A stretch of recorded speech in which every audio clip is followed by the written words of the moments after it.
Hey guys, my name is DocJade, and welcome to episode 4 of Krastorio. In the last episode, I said we would launch a rocket in the next episode. Well, this episode is the next episode relative to the previous episode. But we aren't quite ready. We need purple tech cards to research the silo, and for those tech cards, we need uranium, so I'll finish researching uranium processing. Once that's done, we can scout out our surroundings for uranium. There's a small patch to the north. In the background, I'll research logistics robots. Our rare metals outpost is generating a lot of uncontained pollution. I'll fix that sometime today. For now, it's time to start building our uranium drop-off station.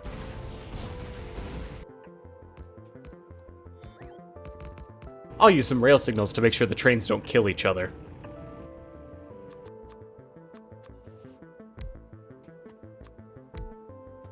Mining uranium requires sulfuric acid, so I'll hook it up.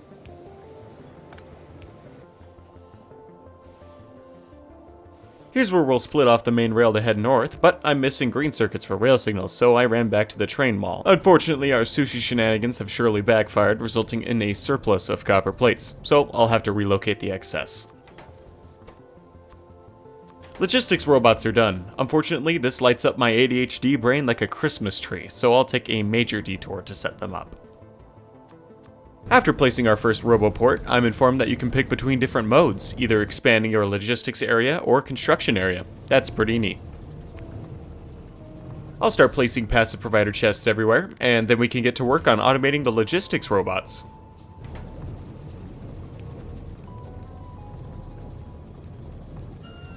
While I wait for the rest of the logistics chests to be researched, I'll work on some of the prerequisites for purple tech cards. First up are red belts, and these assemblers kinda act like fidget spinners.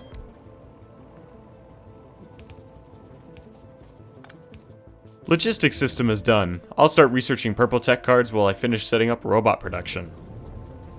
Using logistics chests will make this a piece of cake.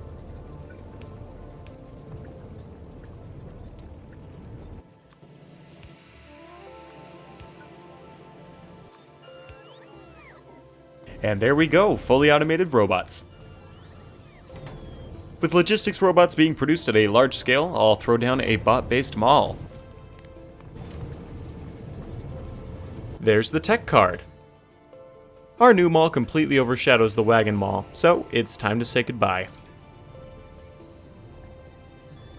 Next up in the research tree is rocket control units.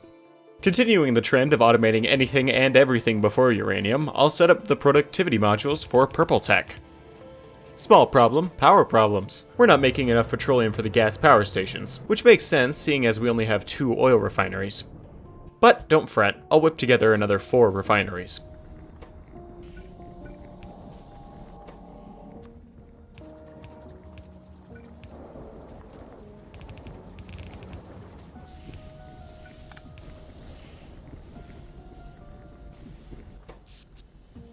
There we go. Back to procrastinating. We're running low on red circuits due to a shortage of green circuits. After expanding the green circuits, we now need more copper wire. I expand and upgrade the wire production several times, but it just leads to an endless battle of needing more wire. I'll postpone the war temporarily and finally get back on track. No pun intended. I ran into a few biters on my way there, and I even wrote a cringeworthy rap about it while I was editing. Now, on my way to the uranium patch, I find a few biters that I need to dispatch. Using bolts, turret creeping, and guns galore, I clear my way up to the coastal shore. After fighting off some more of those biter attacks, I scroll up on the huge world's mini-map. What's this? Oh, it's more biters I see. Good thing they're just a lock and my gun's the key. Once we finally arrived, I was pleasantly surprised when I started to take radiation damage. Although it did get a bit annoying after a while. While my Geiger counter continued to inform me that I would be a mutant by next Tuesday, I set up uranium mining. Originally, I was planning to run just the pump off of solar temporarily and run a power line back to the main base. But then I realized that running the entire mine off of solar wouldn't be too hard, and more importantly, would look cooler. So while I handcrafted some solar panels, I ran back to the base to resupply. After a few more trips back and forth, we've got enough efficiency modules and solar panels to run this sucker purely off of silicon's hatred for sunlight. Stick a few accumulators on there, and we can run all night too. Slight issue, we aren't going to run a belt of air filters out this far, so I'll just have to wash the filters on site. Once I'm done setting up the filters and throwing in more efficiency modules, we can head back home with some uranium ore. Back at the base, we can set up the unloaders and then try to figure out why we're out of sulfuric acid. Turns out I accidentally ran 2 underground pipes in line with each other. After fixing that sad attempt at pipe sushi, we'll run over to the rare metals mine to add some filters to it.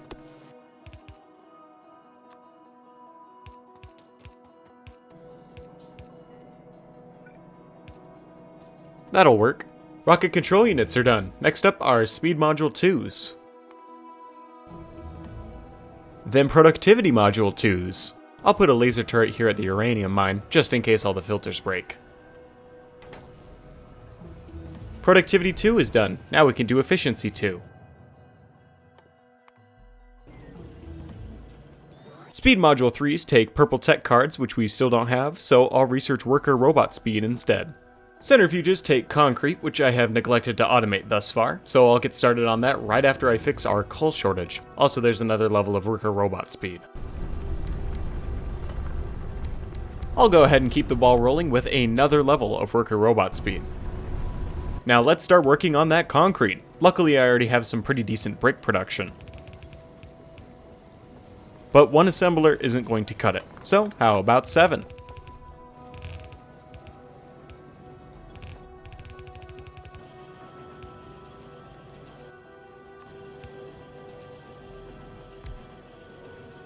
That should hopefully be enough. Now, our smelting array is currently quite the bottleneck, but luckily I could just upgrade all the furnaces to steel ones for a 2x speed boost.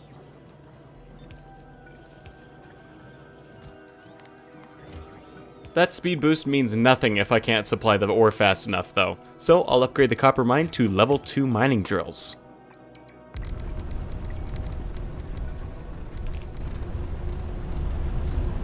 I'll also upgrade to red belts in strategic spots.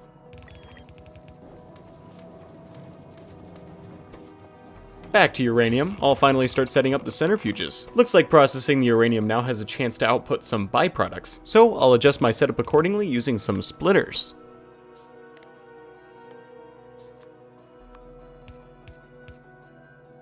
After plugging it in and throwing in some speed modules, we managed to get some uranium-235 in our first batch. Rare metal refining stopped. Looks like we're backing up on dirty water, so I'll bodge a second filtration plant in here.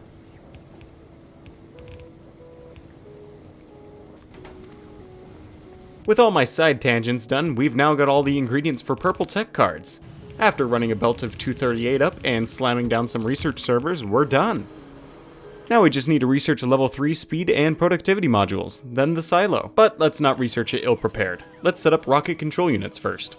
Luckily, we can just throw speed module production on top of productivity production. But it seems that blue circuit production is starved of red circuits, which is in turn starved of green circuits, which is in turn starved of, yet again, copper wire. The war continues.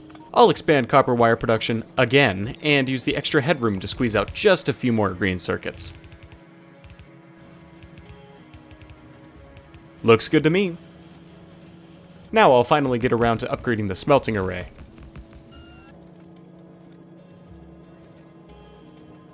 Turns out we were a tad light on iron plates before, so we need to expand copper wire yet again.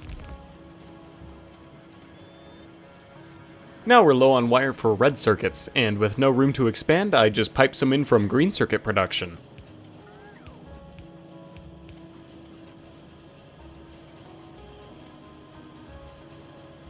And thus we are losing the war on wire again. Time to expand even more.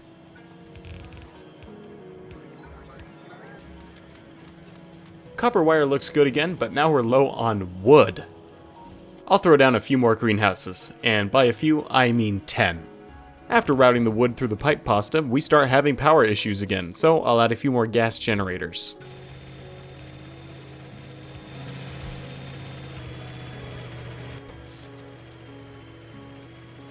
Next, I'll upgrade iron ore mining and enrichment. Our increased red circuit production outpaces our electronic components, so we need to get some more silica for our silicon. I'll set up a secondary filtration plant for more quartz.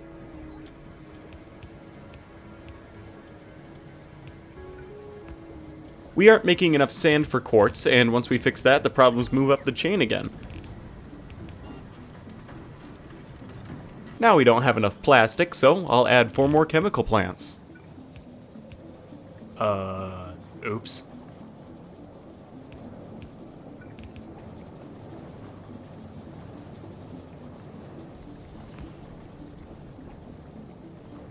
Now we've got a bit of a surplus, so I'll expand electronic component production. We still aren't keeping up with productivity production, so I'll expand that too. I'm just upgrading things for fun at this point, so here's some more blue circuit production. And now we've got a steel shortage due to a lack of iron plates. I'll just change the splitter priority. We can deal with the iron plates later. Let's get back on track for a bit and set up rocket control units.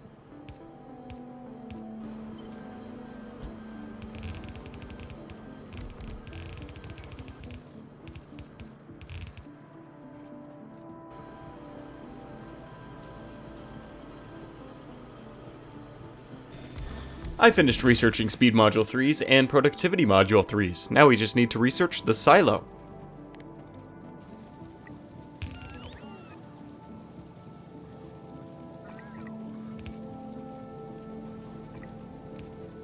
In my secondary furnace array, I had saved room for an easy upgrade to electric furnaces, but now I've decided they're not really worth it right now. So I'll remove the gaps and add more steel furnaces.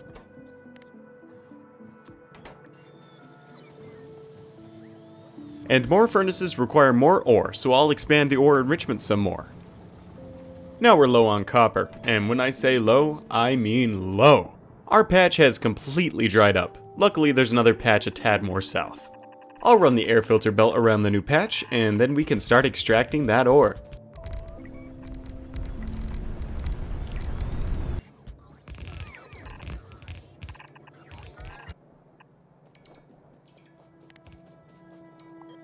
The single solar panel in my power armor isn't quite keeping up with my roboport, so I think it's time to research the portable nuclear reactor.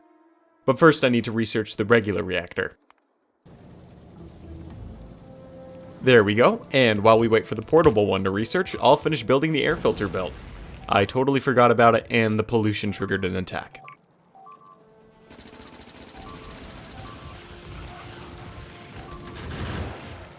I'll place a ton more air filters to clean up the pre-existing pollution.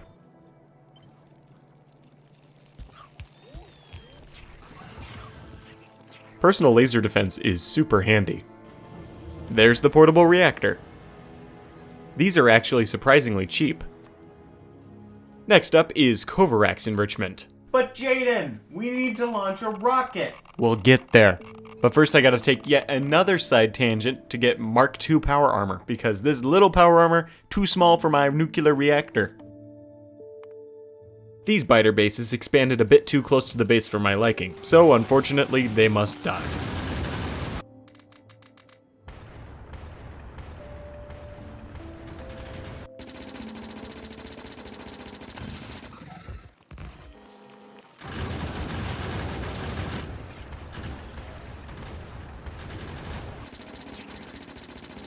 There we go, no more looming threat. Power production has died again, so it's time to chuck in some speed modules, add a pump, and double up production. It takes a little bit to stabilize, but we're back up and running. Military 4 is done, now we can start working on the power armor itself.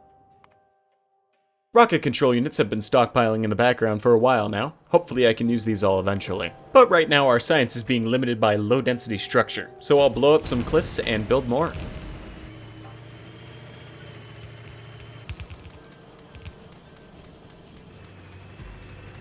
I lost 5 minutes of footage and somehow we're done researching power armor. The suit takes a lot of level 2 modules, but fortunately I can just spam the heck out of them with bots. By the way, the level 2 power armor is the last side tangent of the day, I promise.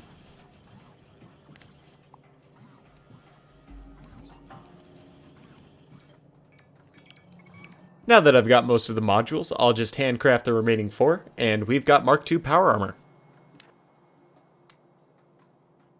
After some kijiggering, I can fit another exoskeleton and roboport. Back to science, we're low on yellow tech cards due to blue circuits missing rare metals. Looks like the pipes have backed up again. I've been clearing them occasionally off camera, but I'll finally rebuild the pumps and the chemical plant so they don't clog anymore. Now we're low on sand due to a stone shortage, so I'll rebuild the mine with level 2 miners.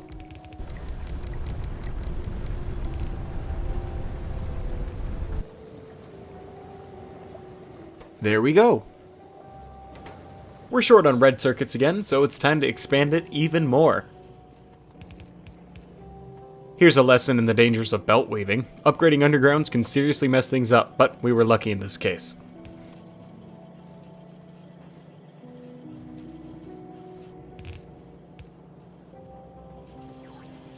Blue circuits stopped yet again, this time because of sulfuric acid. That's understandable, seeing as we only have one acid plant. I'll build a completely oversized array of acid plants to support it.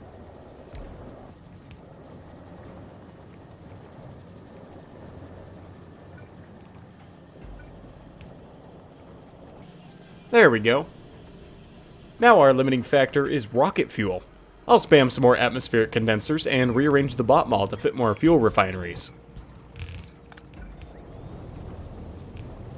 And there we go, the rocket silo is finally researched. I just bit my tongue, ow. Gathering all the resources to make the silo is easy, except for steel. We aren't making any coke right now due to a coal shortage, so I'll have to set up a new mine for coal before we can do anything else.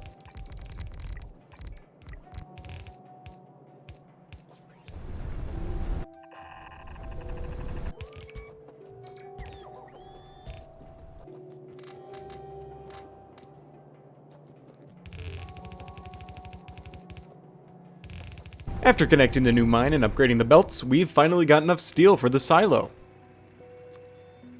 Now we'll just place it, mod it, and hook up the materials. Rocket fuel is definitely going to be our bottleneck, so I'll have to upgrade it again.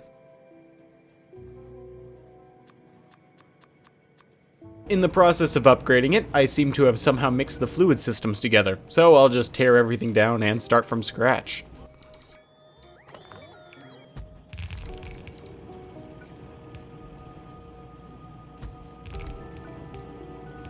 Good as new, but still not fast enough. Yes, I could totally bring light oil over here and make it the easy way, but what's the fun in that?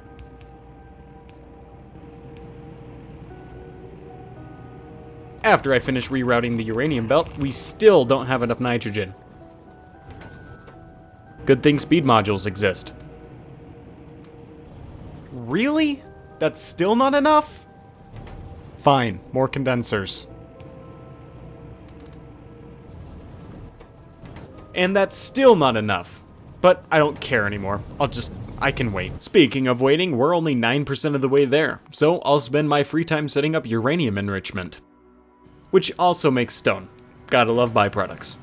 Genuinely, I do like the byproducts and they add a bit more challenge to the design process, but when it's in such small quantities, you can usually just ignore it. Does anyone know of a mod pack that makes byproducts a pain in the ass besides Pyanodons? Pyandodon?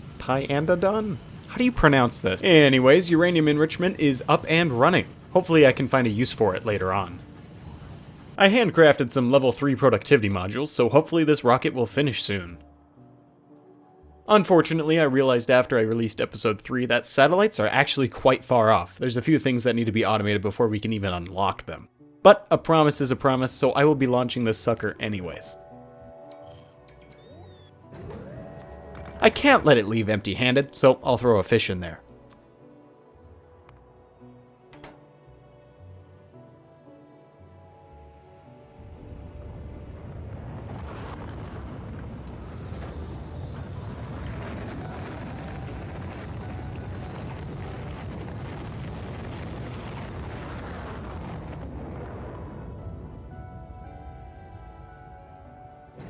And there we go, promise fulfilled. Why did I get a dolphin? While I christen the base with concrete to celebrate our first rocket launch, I'll take a moment to thank my supporters on Ko-fi. Their donations give me an excuse to scream at a microphone in a dark room. And that's all for today. My name's DocJade. Bye-bye.